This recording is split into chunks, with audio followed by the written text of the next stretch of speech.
This is powerful winds here. This is dangerous. Aline, not only bringing hurricane-force winds to the region, but also a historic storm surge. It looked like we were in the middle of a lake.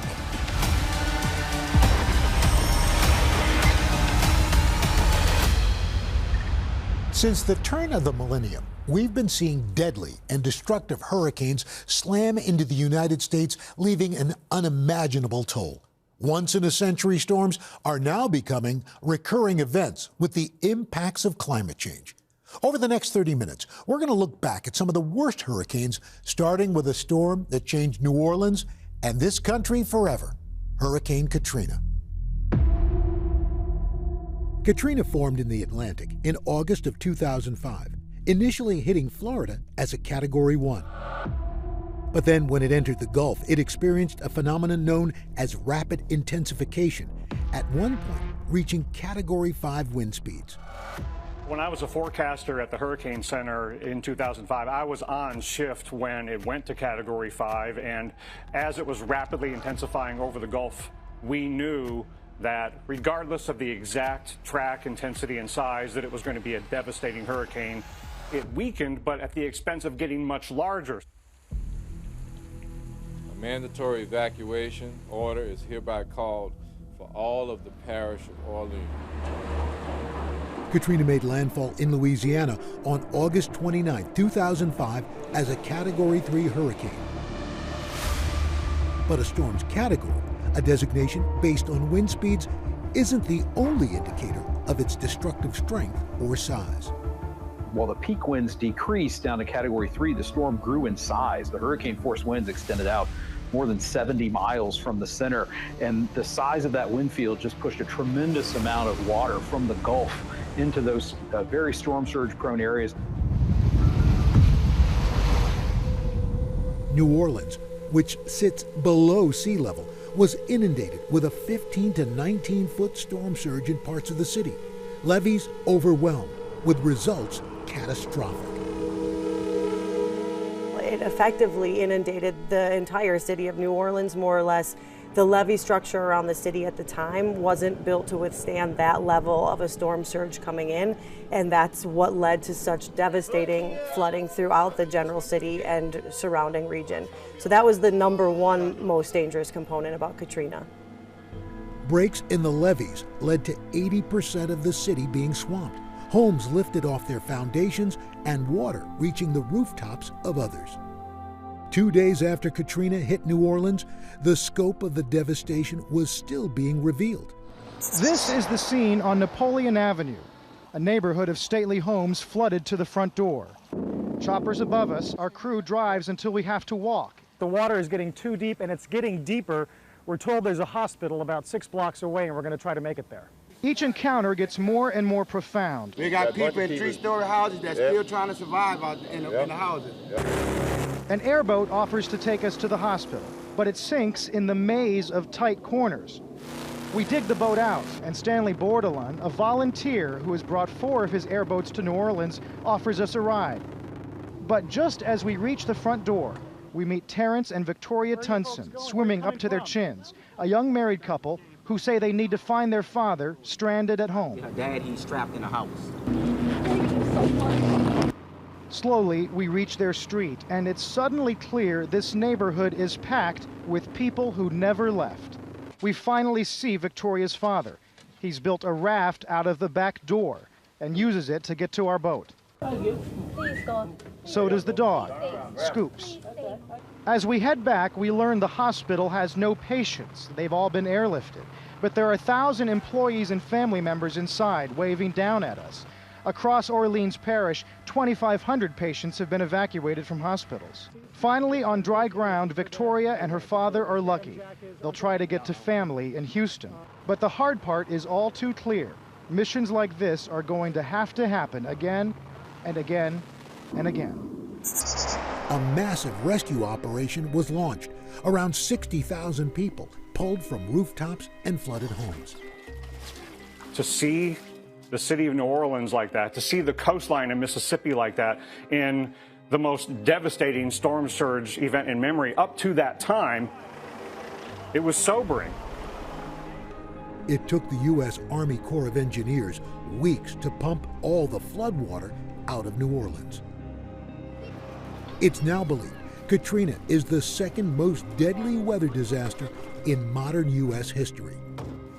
There were over 1,400 direct and indirect fatalities across the Mississippi coast, especially in portions of Louisiana, the greater New Orleans area, and many of those due to that storm surge. In the 20 years since Hurricane Katrina, the landscape is still recovering. It has a memory that lasts throughout generations throughout this city because it was so devastating for the people who lived here. The lessons learned from the Katrina tragedy have likely saved lives in the decades since. Katrina really spurred on a tremendous amount of research and development that went into improving storm surge forecasts. And that's been a 2-decade-long effort that really culminated in the release of a specific watch and warning that we now issue for storm surge from the National Weather Service that rolled out in 2017. When we talk about hurricanes, so much of our attention is on the strength of the winds.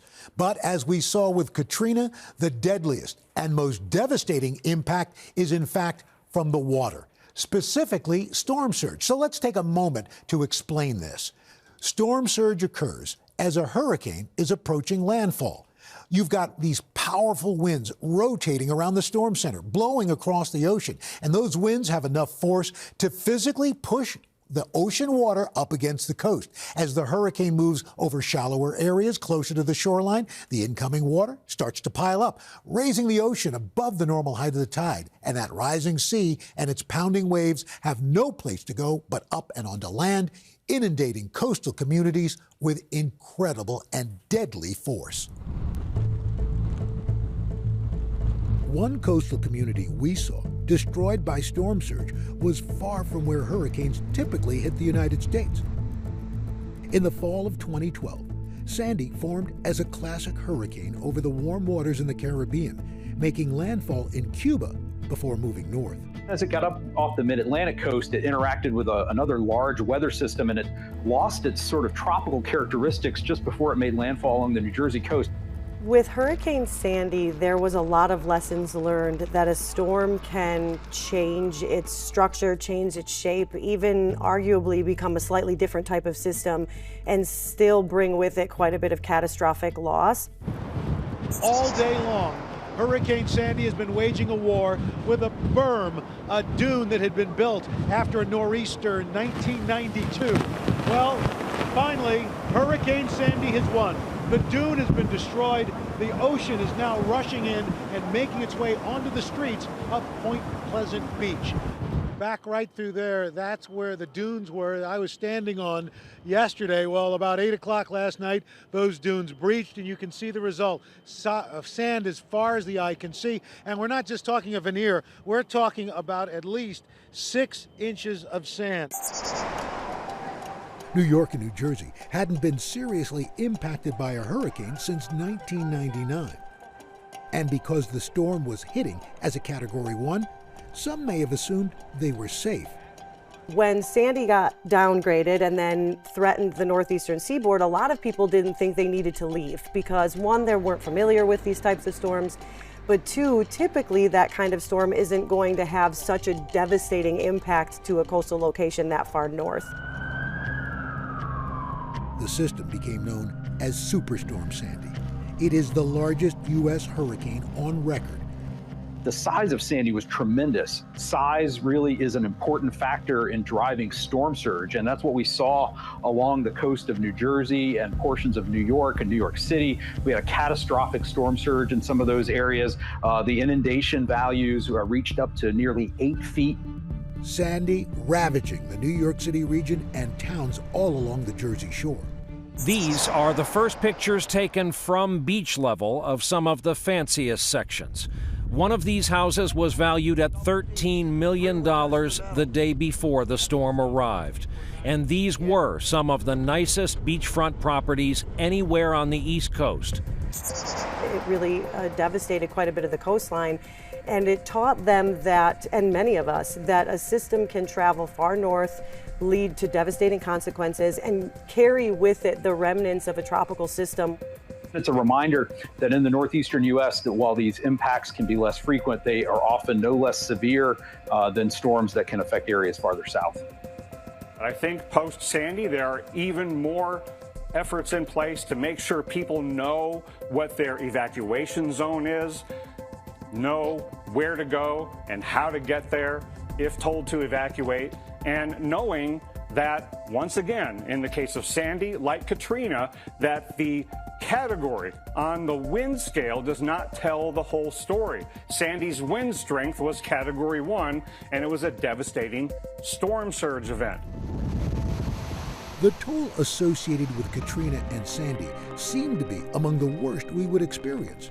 Major metropolitan areas and coastal communities took years to rebuild. But just a few years later, we experienced major back-to-back-to-back storms, Harvey, Irma, and Maria, within the span of a month. In the last, say, decade, the ocean temperatures throughout the Gulf, throughout the Caribbean, and the North Atlantic have been quite warm. So the setup in 2017 was what we would expect and led to these really rapidly intensifying systems. Hurricane Harvey was the most powerful hurricane to hit the U.S. since Katrina. It came ashore the Texas coast around 10 p.m. on August 25th. The big story for Harvey was the rainfall. If you can remember, Harvey made landfall near the Corpus Christi area along the middle Texas coast as a powerful Category 4 hurricane, but then it slowed down for 3 or 4 days and just meandered right along the upper Texas coast. And that led to multiple days of extreme rainfall. The ground is saturated.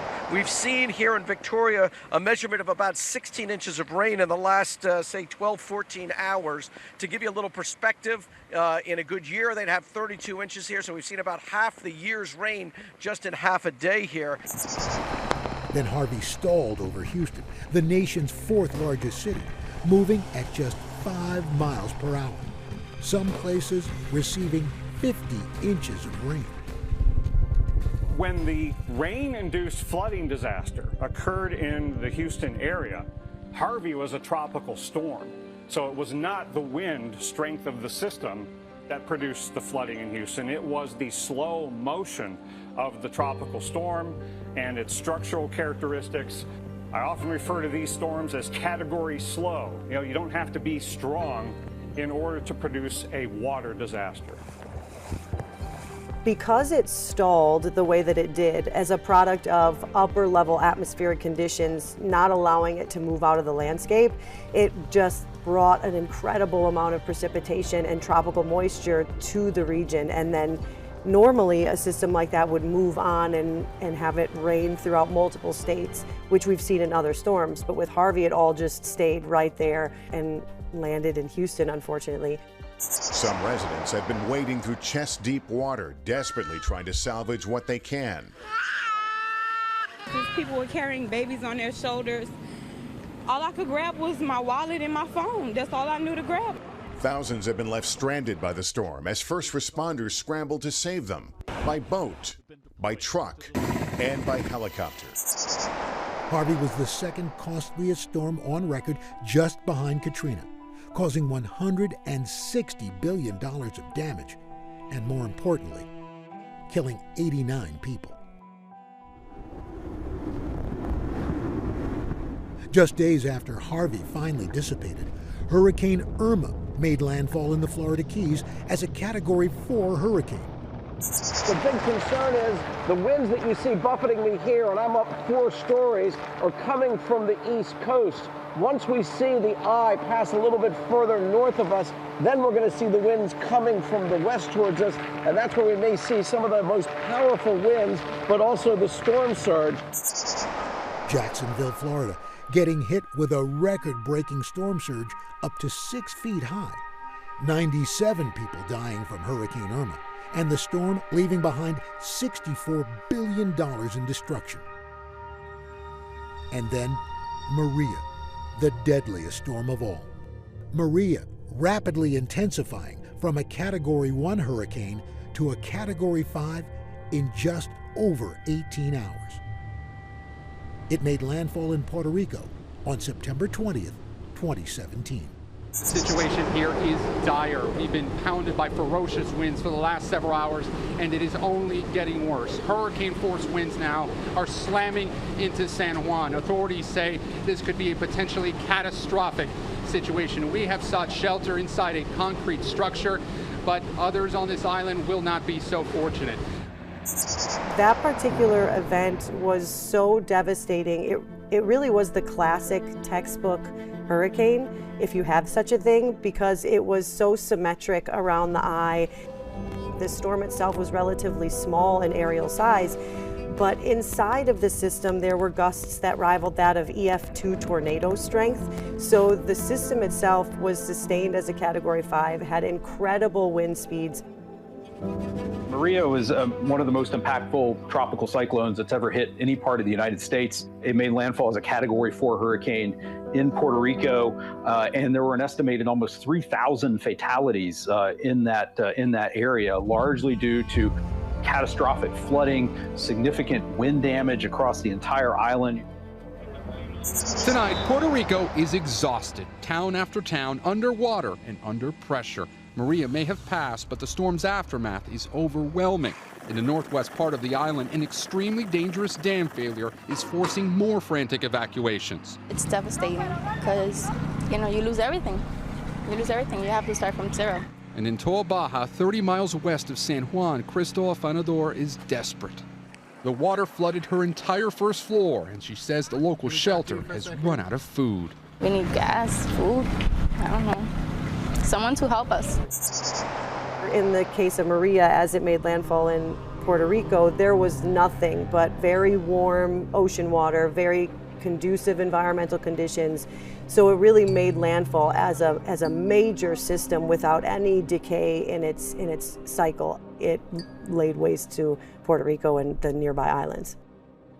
During Hurricane Maria, parts of Puerto Rico received up to 30 inches of rain. Scientists point to climate change as a major factor that is impacting rainfall amounts during these kinds of storms. A warmer atmosphere holds more moisture, and that makes for wetter hurricanes that bring more precipitation.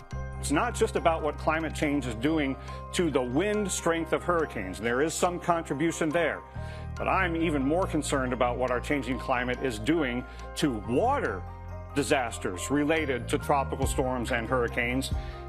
Higher rain rates, slower moving, larger storms, and larger storms produce a bigger storm surge disaster like in Katrina and Sandy. In general, extreme rainfall associated with hurricanes has increased over the last few decades, and those rainfall rates are expected to go up another 15% by the end of the century.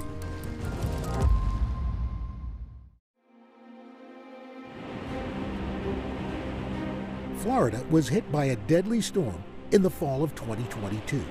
At its peak, Hurricane Ian was a monster Category 5, with winds of 160 miles per hour, weakening just slightly before making landfall. It slammed into Florida just west of Fort Myers on September 28th. When Ian turned, it pretty much almost immediately struck Fort Myers, and with it brought a major Category storm surge. Effectively, the storm swallowed the south part of Florida when the storm surge came in. I think there was something like 15 feet of storm surge throughout that region. Heavy wind damage is a given in a storm of this size, but the big variable, always the storm surge. How much water ultimately will be forced inland? Who and what may be cut off by it? Ian was a significant storm surge producer. Biggest storm in terms of fatalities for storm surge going back to since Sandy. That storm claimed at least 152 lives. Like in Katrina and in Sandy, the disproportionate age demographics of the people that died in the storm surge were the elderly and the health vulnerable. We still have to do better to get everybody out and to help people evacuate, not expect them all to be able to do it on their own. In 2024, We saw not one, but two major hurricanes hit the U.S., Helene and Milton. Helene was another rapidly intensifying storm up at the landfall, and it moved very quickly after it made landfall along the Florida Gulf Coast.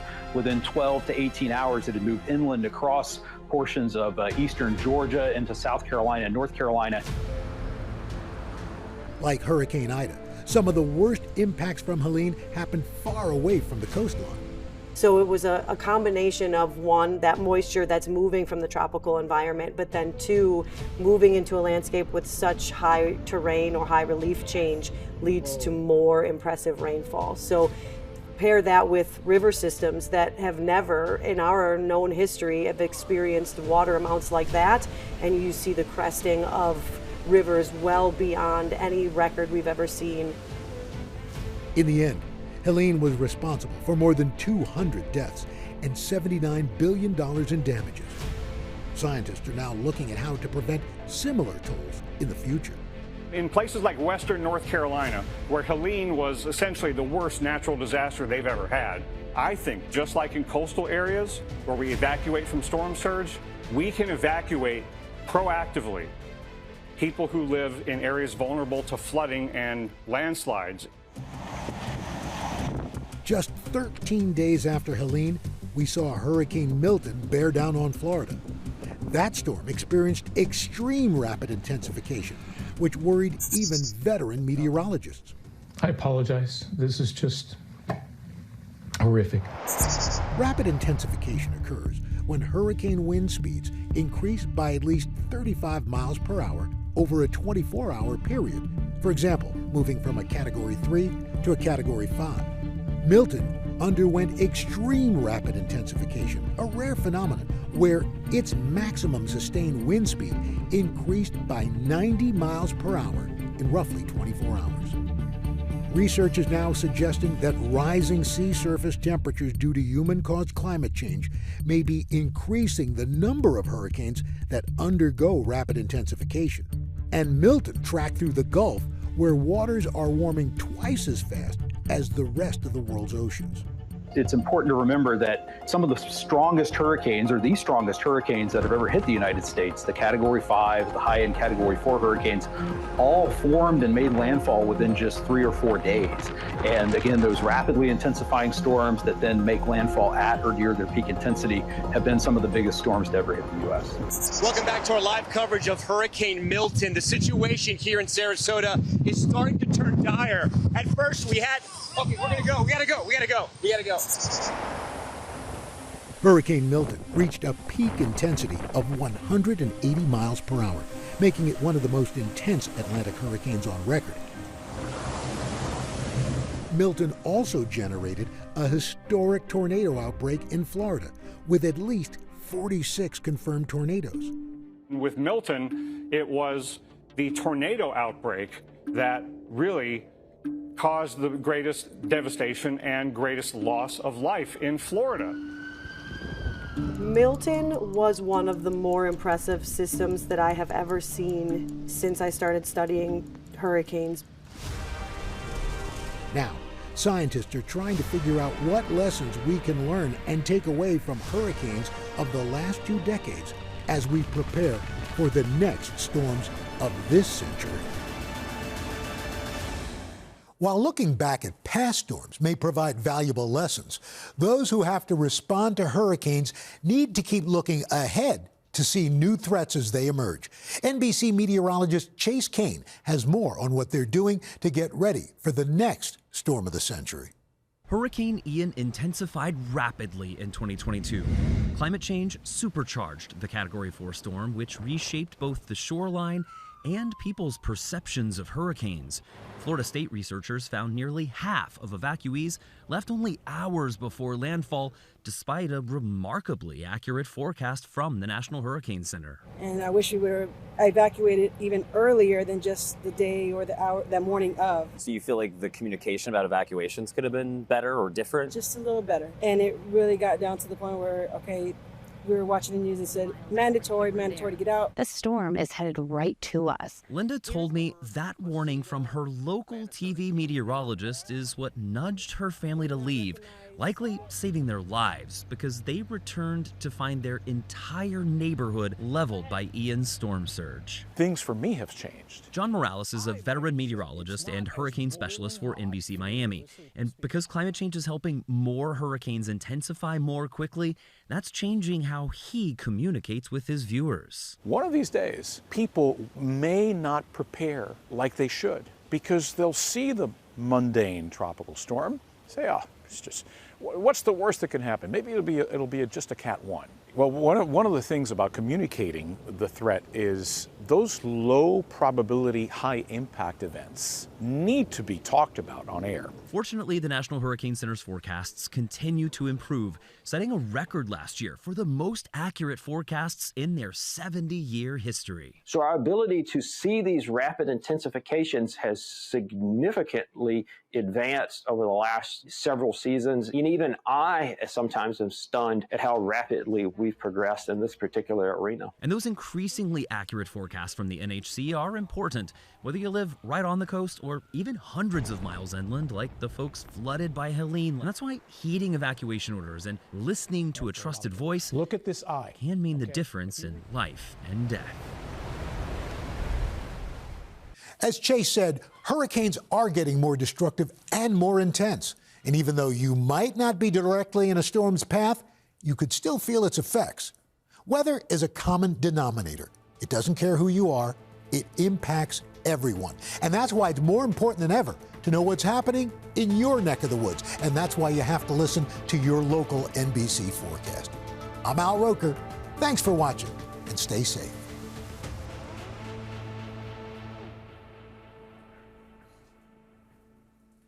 Thanks for watching. Stay updated about breaking news and top stories on the NBC News app or follow us on social media.